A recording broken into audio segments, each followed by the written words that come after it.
I travel different parts of the world and live in different countries, and oftentimes I'm renting a room from somebody and living in someone else's house or sharing an apartment. And one of the things that I always start off with is I think I tell the other person I'm living with, it's very important that if you're having problems with me or there's something that is wrong or you're not happy with, please just tell me. I'm very open, very receptive. I'm not going to get defensive, and I'm going to try to find a solution. And people, it just happens so many times. They'll say to your face, "Oh, sure, no, not a problem. I'll definitely tell you if there's anything wrong." And then you hear from the grapevine through somebody, or they have somebody else speak on their behalf to tell you that things aren't working out, and it's amazing. It amazes me, but it's such a valuable lesson because once you learn that there's very very few people that actually say what they mean and mean what they say, that practice absolute honesty and are direct and open and feel comfortable just expressing the truth. The reason so few people are completely honest is because they don't want conflict. It's the path of least resistance, and it's harming to the ego. They don't want other people to not like them, so we sugarcoat, and it's the short-term expedient thing to do. And we don't counterbalance this with the long-term costs when we take the easy route and say what we think people want to hear, avoid conflict. And I'm convinced that the root of so much disharmony in relations, whether it be familial or in romantic relationships or work relationships or relationships where you have a roommate, is that people just don't communicate. There's not an open two-way street of communication. People don't feel safe, comfortable, and their tactic is just to avoid and become like a pressure cooker, store everything inside, and then one day they break. And I can't live with you anymore. I can't do this, whatever the case might be. And I think it's funny because I'm really an easy person to live with. I don't drink. I'm pretty a person who loves solitude and just have different beliefs than most people, and I think it's the nonconformity which is the biggest obstacle when dealing with people in the world. Is the people I live with always try to change me and try to get me to conform to what they believe makes them happy, that those same values will make me happy. And I think it's also a discomfort. People don't like people that are too different, and that's why you have bullies and teases and growing up in this on the playground. Anyone that stood out and was different, it was like the nail that sticks up gets beat down. And I just think that's the case. People are threatened by people that are different. And a lot of the emails that I get is, boy, I've awakened, I've realized so many things. The things that used to make me happy no longer. I can't do the same things with my friends that I used to. And it's really tough because you feel alone. And there was a period in my life where I was going through that aloneness. And it was kind of a heavy weight that I carried around my neck. And then I just learned to accept it and embrace it. And now I treasure it. Now it's hard for me to be in kind of group situations where superficial conversation, drinking, smoking, or whatever the case may be.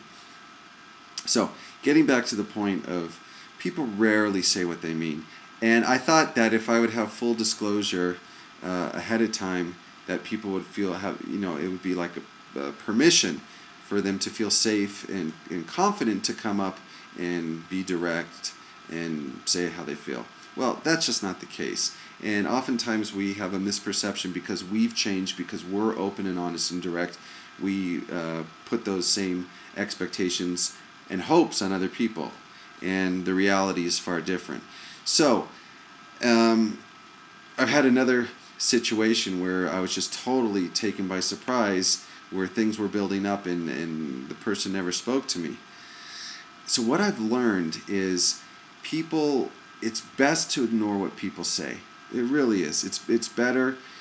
The solution to this is to read their body language, judge by their actions, judge by the slips.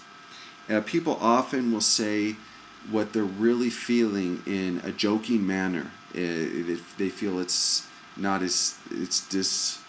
disarming, non-threatening, and they feel safe. So they'll tease or joke. But my mom always used to say there's a grain of truth in the jokes that we say, that we tell. And to a certain degree, it's definitely true. So people leak out their true feelings. And the error that I made is I was basing too much emphasis on people's words. When I'd ask them, "Oh, how you doing? Is everything cool? Oh yeah, everything's great, wonderful." And then you turn around and they're stabbing you in the back. And it's so easy to say, well, it's their fault, it's their responsibility. How could they treat me and play the victim? And one of the most successful techniques in inner peace or contentment is taking responsibility.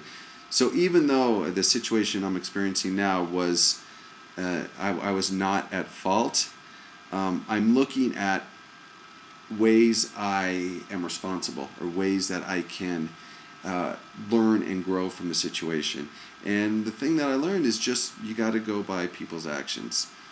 Your actions speak so loud I can't hear a word you're saying.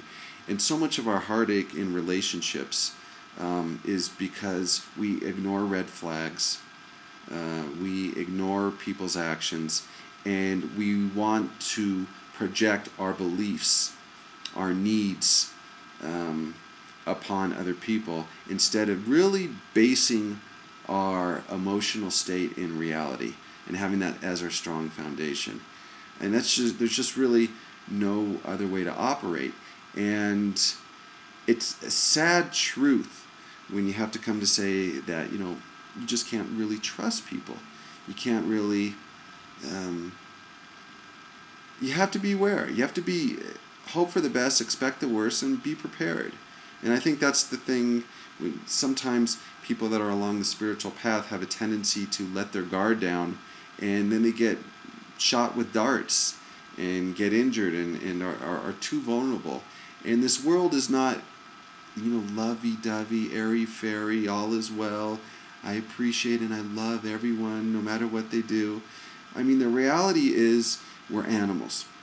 Human beings are animals. Resources are scarce. There's the greed factor, which is natural in any animal and its preservation. It wants to continue its species, and in doing so, it's manipulative. It's lies. I think oftentimes people aren't even aware. It's so common, people aren't even aware they're doing it. So we have to examine it in ourselves, and then just be cautious and be aware in other people. And one of a good test, because romantic relationships is an area that we so often get burned and get our heart broken, and we so easily trust and give our hearts, whether it's for neediness or love, or we have this expectation of this person won't hurt us, or we're just in the honeymoon stage. And a good rule of thumb is to ask yourself, would you trust this person with $250,000? Would you trust giving this person $250,000 to hold for you for when you needed it on a rainy day? And if the answer is no, then, and usually it's no because you don't know, you don't have enough experience with the person, and trust takes time to build, and oftentimes we just rush into things. And if the answer is no, then you take the slow path and get to know the person and really go by their actions. So this was a wide range of topics. Hope you'd enjoyed it, and love to hear your comments. Thanks for listening.